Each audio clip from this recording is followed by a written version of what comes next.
when it comes to planning a training session for type 2B, you have to remember that they are all about sensation and they get strong by becoming bigger. So really the bulk of their training workload should be based on muscle dominant work. So bodybuilding method. When you're talking about straight sets, the lowest number of reps they should be doing is 6 reps per set, and the bulk of the training should be done between, I would say 6 to 12 reps per set when talking about straight sets. Now, as far as a training method goes, what really works well for them is anything that focuses on the mind-muscle connection or creating a large pump. Basically, they will use what's called the growth factor theory of stimulating muscle growth. So creating a large lactic acid response in the muscles will increase the production of growth factors. Mechanical growth factor, IGF-1, and also increase the sensitivity of the IGF-1 receptors. Now, that actually doesn't require muscle damage. So that's why these guys, when they do muscle work, like pump work, slow tempo, squeeze, constant tension, they can do so much volume because they are actually not creating that much muscle damage and they are stimulating muscle growth by the release of growth factor. And since their muscular component is so dominant, they are well equipped to tolerate that amount of volume when it comes to bodybuilding work, which is not the case for the less well equipped in the muscular department categories.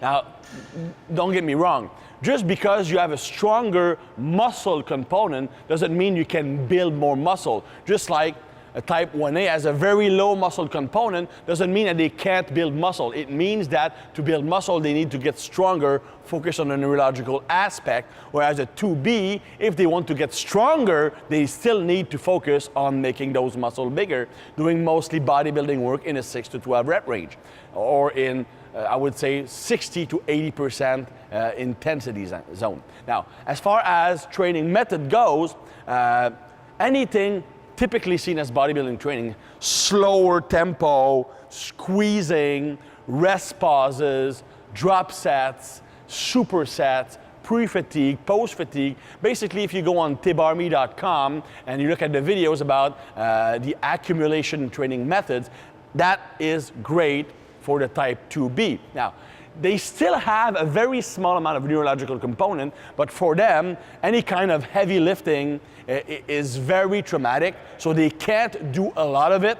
So maybe like one exercise heavy every 2 training sessions is probably the most they can do for the program. And even then, for them, heavy is 3 to 5 reps. It's not lower than 3 reps.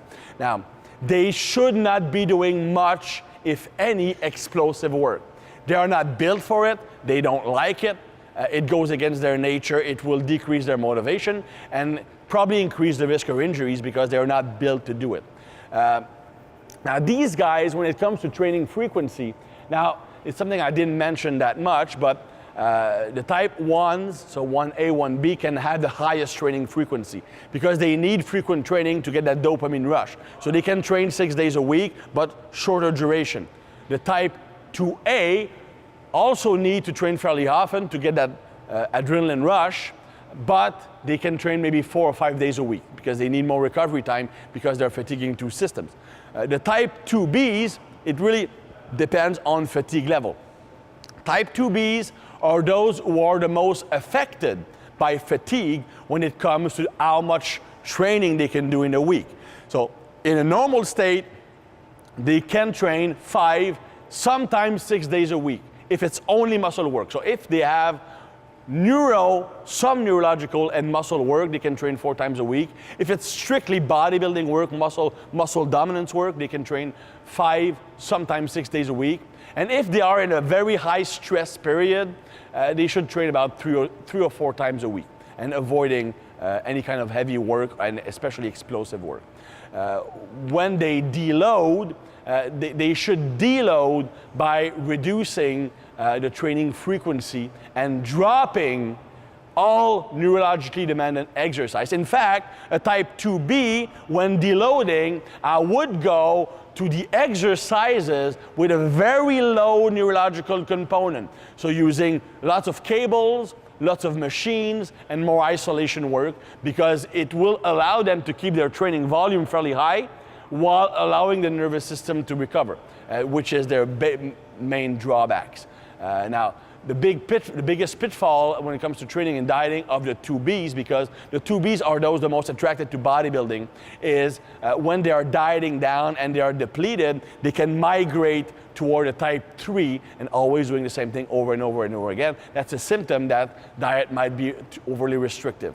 But that's a topic for a different capsule. But for now, what you need to remember is most of the work should be muscle dominant work. 6 to 12 rep range, 60 to 80%, and using typical bodybuilding method to create the biggest pump possible. If they need or want to include heavy work, no more than 1 exercise every 2 workouts, and not going lower than 3 reps per set. They do well on slower eccentrics, pause lifting, squeeze, and stuff like that. So these are the general guidelines for training a type 2B individual.